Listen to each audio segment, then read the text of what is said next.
Shalom, meus amados, como é que vocês estão? Tudo bem?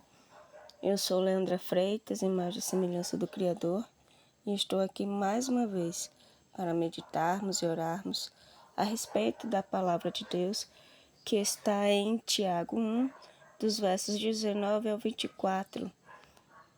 Aprendendo a viver, como viver a palavra, esse é o título. Assim, verso 19, tá? Assim, meus queridos irmãos, tende estes princípios em mente. Ou seja, lembre sempre, guarde na memória, não te esqueça, não te apartes dos teus pensamentos estes princípios, e princípios são inegociáveis. Toda pessoa deve estar pronta para ouvir, mas tardio para falar e lento para se irar. Grava isso. Vamos lá repetir. Toda pessoa deve estar pronta para ouvir. Ouvir, rapidamente, ligeiramente, ouvir, mas tardio para falar. É só lembrar do preguiçoso. O preguiçoso se faz de surdo, se faz de aleijado, se faz de doente, se faz de tudo. Mas ele até não responde, ele não reage na hora, né? Precisa às vezes que a gente insista, que a gente cobre, que a gente brigue. Mas enfim, o nosso falar tem que ser igual ao do preguiçoso com relação a cuidar das responsabilidades. Tardio, bem tardio, porque isso causa expectativa no outro, mas principalmente nos evita de pecar. E lento, ou seja, lento para se irar, mais devagar do que o preguiçoso para tomar uma atitude. Quando eu falo preguiçoso, gente, é preguiçoso, preguiçosa. É a capacidade de se irar. Devemos ser preguiçosos para nos irarmos. Aprendermos a deixar que Deus resolva as nossas causas. Eu creio que o irar-se aqui seja por reagir. Reagir pelo afã do momento. Pelo contrário, devemos, nos calar, nos resguardar, silenciar a voz inquietante dentro de nós, a ira, a raiva, e deixar para Deus resolver. Muitas vezes precisamos até sair do ambiente, mas deixar que Deus resolva. Por isso devemos guardar isso em mente. Toda pessoa deve estar pronta para ouvir, tardio para falar e lento para se irar. Verso 20. Por quê? Porque a ira do ser humano não é capaz de produzir a justiça de Deus. Certa vez, uma moça, uma mulher da vizinhança onde a gente morava, acostumada, tem um histórico de viver com homens de outros casamentos, né, de destruir casamentos sendo amante, sendo ficante de homens casados, quis dizer para uma de nós, que sou eu mais duas irmãs, além dos outros irmãos que temos fora do casamento do nosso pai, né?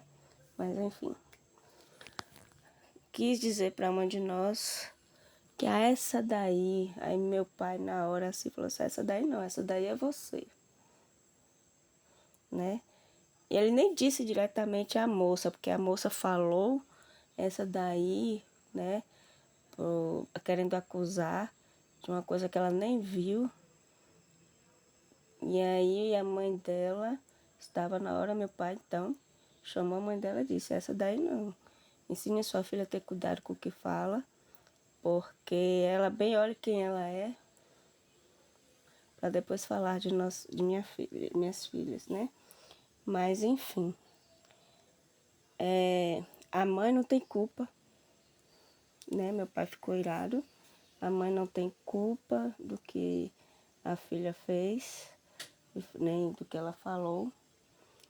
Mas eu garanto que isso machucou o coração dela, assim como machucou o coração do meu pai. Porque ele se sentiu afrontado, se sentiu desrespeitado, porque ele conhece as filhas dele e conhece a outra moça. Ela quis atingir uma pessoa só, né? Com a arrogância, com o orgulho, com o desrespeito dela, mas ela constrangeu ao meu pai, constrangeu a própria mãe e meu pai revidou, constrangendo a mãe dela. Então, quando diz assim que a ira do ser humano não é capaz de produzir a justiça de Deus, são essas situações. É que a ira do homem, quando ele tenta fazer a própria justiça, ele pode tentar resolver o problema ali na hora, mas ele não atinge o causador do problema, não resolve o problema. Muitas vezes ele causa um outro problema diferente, com base naquele primeiro, né? E que traz consequências que afetam outras pessoas. Isso foi um exemplo pequenininho para vocês entenderem que a justiça do homem nunca vai operar a justiça de Deus. Outra vez eu vi na TV, né, que um homem ele guardou muito tempo, eu não sei se foi no jornal ou se foi um filme baseado em fatos reais, em fatos, né, de outro país, que o rapaz, o pai dele foi assassinado e ele então cresceu com essa ideia na cabeça de se vingar, e ainda que ele fosse preso, né, independente das consequências depois, ele queria se vingar. E ele realmente cresceu e se vingou, matou esse homem que matou o pai dele. E esse homem estava até em outro lugar, em outra cidade, mas ele descobriu onde esse homem morava e ele foi e matou esse homem por vingança. E aí a pergunta é, esse homem viveu uma vida depois de tudo isso, que ele ficou matutando tudo isso por quantos anos, né? E essa ira, essa amargura, esse ódio, esse rancor. Será que ele teve paz? Será que ele conseguiu conviver com outras pessoas em paz? Tudo bem, a dor dele, só ele, Deus sabe. Ele e a família. Mas a vingança e alimentar a vingança por anos e anos e anos. Será que esse homem constituiu família? Será que ele conseguia amar os seus filhos a ponto de imaginar, poxa, eu vou matar um homem que matou meu pai e eu vou deixar minhas filhas, meus filhos, sem um pai presente, porque eu vou ser preso. Então, assim, qual é a lógica? Qual é a lógica? Se a gente parar para pensar, né, que a gente não pensa na hora, só pensa depois. Qual é a lógica? Isso é diabólico, isso é carnal. E isso, de fato, não produz a justiça de Deus. Então, devemos ter muito cuidado, porque são famílias prejudicadas, às vezes pessoas inocentes, pessoas que não têm nada a ver, pessoas que nos amam, pessoas que têm consideração por nós, e muitas vezes, por causa de uma única pessoa, revidamos, machucamos e descontamos em quem não tem nada a ver e causamos consequências, né, prejuízos a quem não tem nada a ver. Por isso a Bíblia diz isso.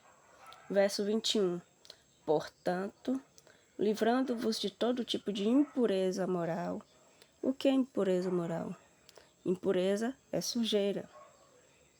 E tudo que é impuro, que é sujo, contamina. Uma planta, uma célula impura, ela contamina as outras. E aí causa o câncer, não é isso? Um animal sujo, ele acaba sujando todo o ambiente onde ele está. Um ser humano sujo, ele causa incômodo, porque ele, além da aparência, ele tem um cheiro, né? E isso incomoda. Então, uma pessoa impura moralmente é uma pessoa suja, é uma pessoa que contamina, é uma pessoa que não reflete algo de bom. E o que é uma pessoa impura moralmente?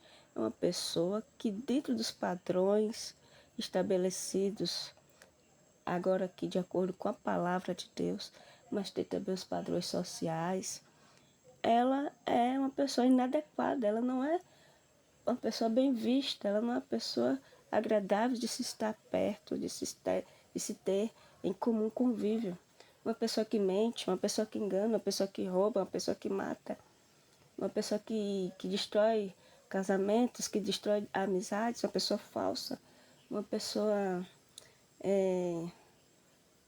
que se acha gostosão, a gostosona, que sensualiza, que vulgariza, que ouve e fala palavrões, que ouve e canta músicas vulgares, que assiste e promove vídeos imorais, sabe, com tons de violência, de maldade, de prostituição, só. Então, uma pessoa impura moralmente é uma pessoa que você, como uma sujeira, você quer varrer para longe. E você tem que fazer isso. Então, livre-se de todo tipo de impureza moral e a aparência de maldade.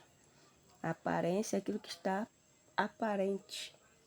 A aparência é aquilo que está aparente, que é visto, que é perceptível claramente, que é audível. Não é aquilo que você...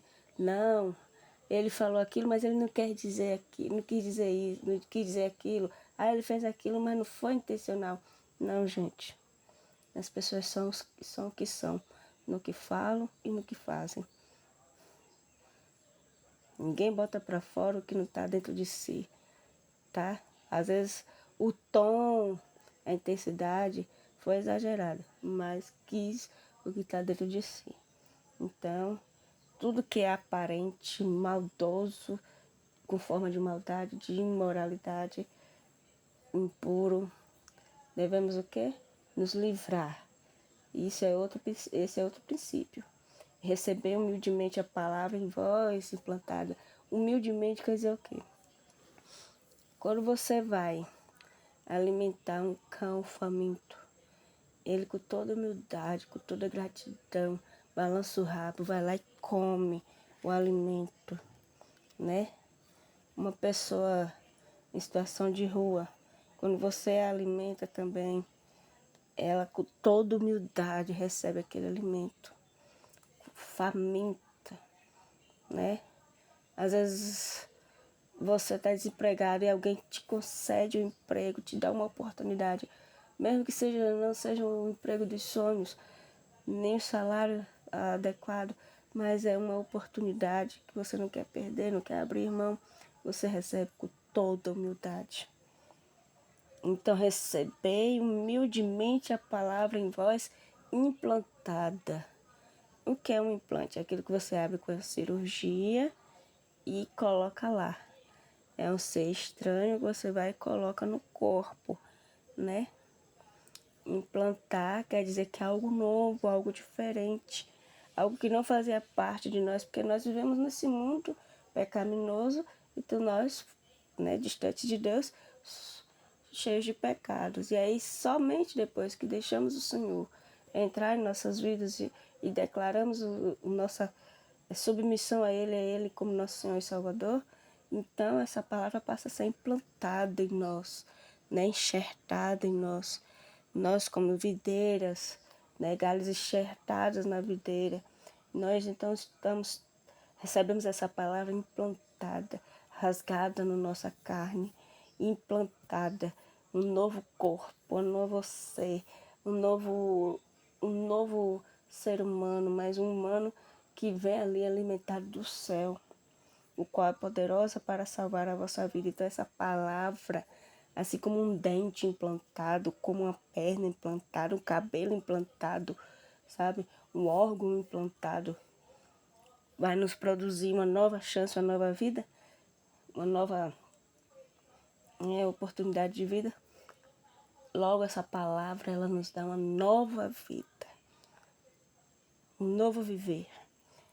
Por isso devemos nos livrar de toda imoralidade, de toda aparência de maldade e receber com humildade a palavra implantada em nós, porque ela é poderosa para nos salvar. Ela é poderosa para salvar a nossa vida. E 22 diz assim: sede praticantes da palavra, não apenas ouvintes.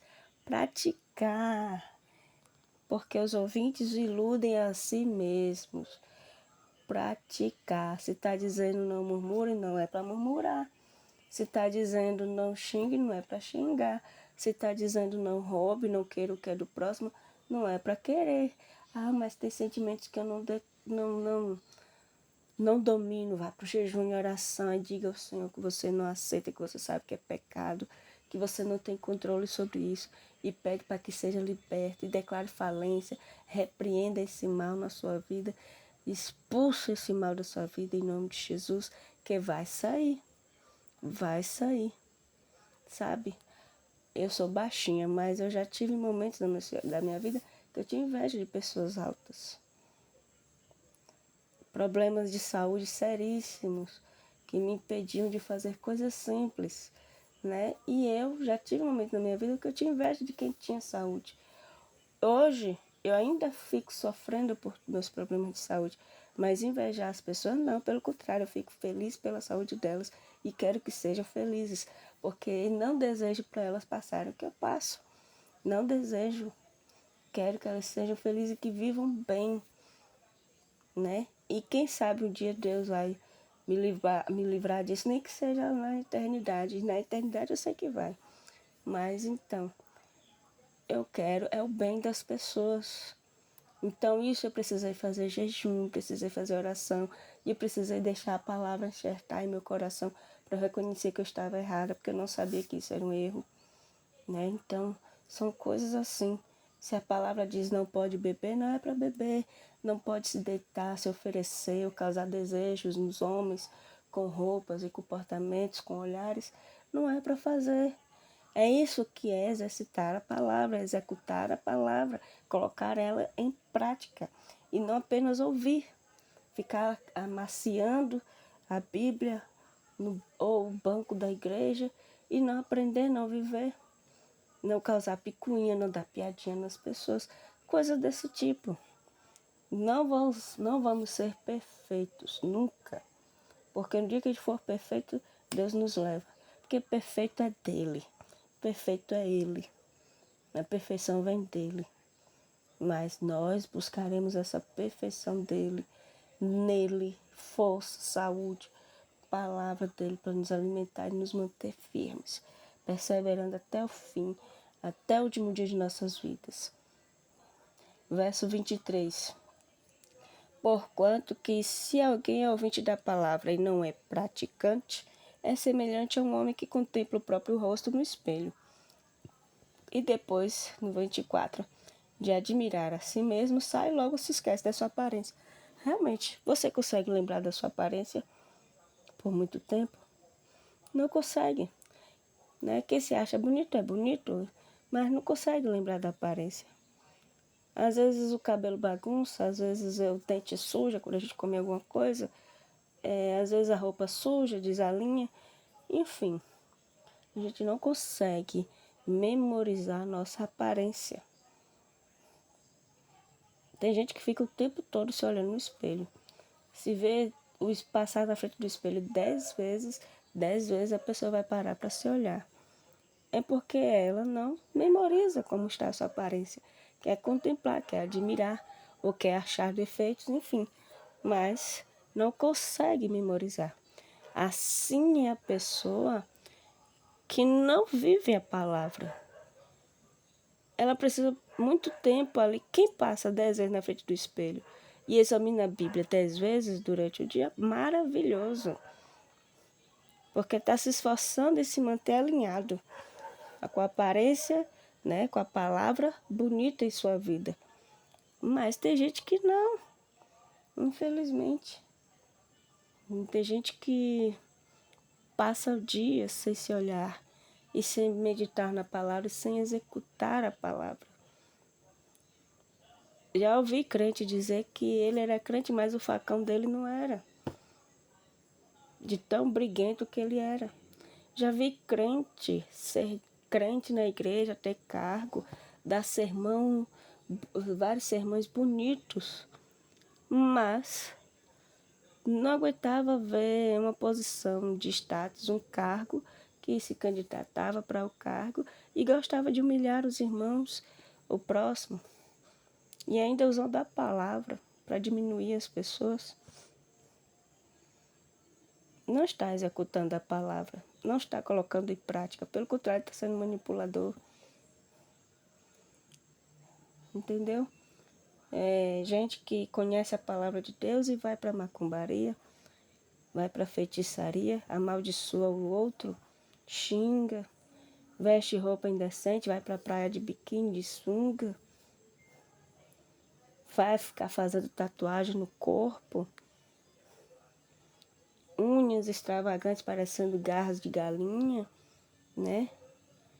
Ambientes de farra, tudo isso. Não está vivendo a palavra, ainda não entendeu o que é renúncia, não entendeu o que é santidade, não entendeu o que é colocar a palavra em prática, se livrar de toda impureza moral, de toda aparência de maldade.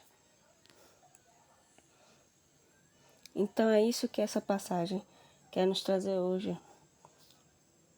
Mais humildade, prontidão para ouvir, né? Lentidão e demora em falar e para se irar, porque a ira do homem não produz justiça.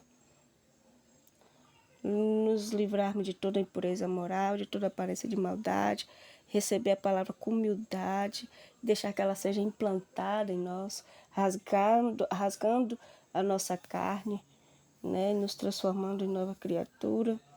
Sermos praticantes da palavra, não apenas ouvintes, porque os ouvintes apenas se iludem, se contemplam, mas logo se esquece, enquanto que quem vive a palavra, ela tem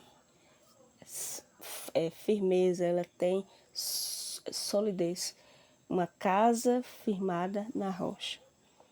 É assim. Meus amados, muito obrigada, que Deus abençoe e oremos em nome de Jesus.